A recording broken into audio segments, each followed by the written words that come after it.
aming kapuntahan. Wala po kami dinaanan lugar na hindi baha. Sobrang lakas po talaga ng ulan. Yung dinaanan namin ni Puloy doon, hanggang dito na po yung tubig. Oh, tapos sila po sinelas ko. Kaya dito na natin kami. Yung papunta po kami ng Lazaro. Kailangan po namin pumunta ron. Importante po kami pumunta namin doon. Alas 7 po ng gabi. Ngayon, hindi natin mag-place ako. Tayo po na rin.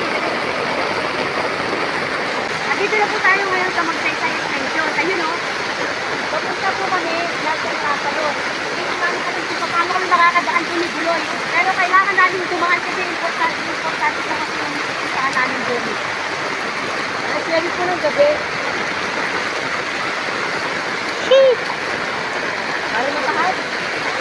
Bewang. Hanggang tuhod na po yung tubig. Kaya mo natin, Loy? Kaya yan. Ayan. Sa gitna lang po kami dadaan. Hindi mo na sa cabin din, Loy.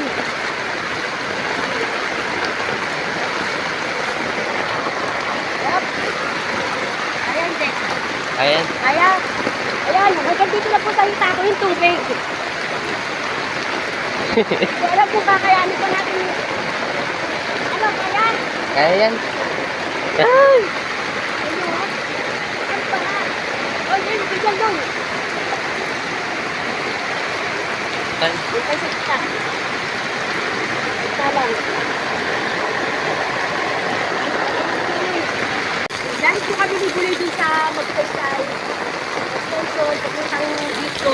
Bumibig po kami dito sa dito para kung makapunta kami ng Lazaro. Ngayon, titignan natin kung makakadaan kami doon sa ito, sa papuntang Lazaro.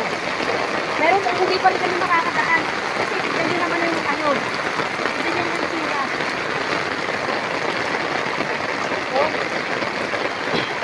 Parang mukhang hindi pa rin kami makakadaan. Ngayon, pag hindi kami nakadaan, uwi na lang kami. Kasi importante yung kita kami dyan. Thank you, Lord, at nakarating kami dito sa bahay ng manugang ko. Talagang susungungin namin, talagang susungungin ko talaga yung baha doon, makarating lang dito. Kasi sobrang pag-aalala ko na po talaga sa kanila pati sa apo ko. Tigayin mo yung mga bahay nila.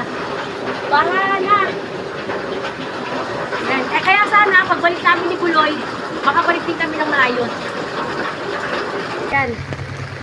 Malapit na po kami dun sa amin. Nakabalik na po kami ni Buloy galing dun sa manugang ko. Kung saan kami dumaan kanina, dito rin po kami dumaan.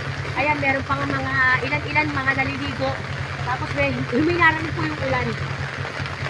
At hinihingal din po ako. Kaya ito na po yung sa amin. Doon po na papunta na natin sa amin baharin doon. Ewan ko lang kung... Pero medyo mababa ang tubig doon. Hindi katulad dito sa papunta ng Lazaro. Talagang ang laki ng tubig, ang lakas ng alon. Salamat sa Diyos at nakarating na po kami ni Buloy sa bahay namin. Nakabalik po kami ng maayos dito sa bahay kasi yung lahat ng dinaanan po namin, baha po talaga. At thank you, Lord. Iba po talaga pagka si Lord ang kasama mong lumabas ng bahay. Nakarating kami na maayos sa bahay ng manugang ko. Bye. Good night po. Keep safe po. Mag-ingat po tayong lahat.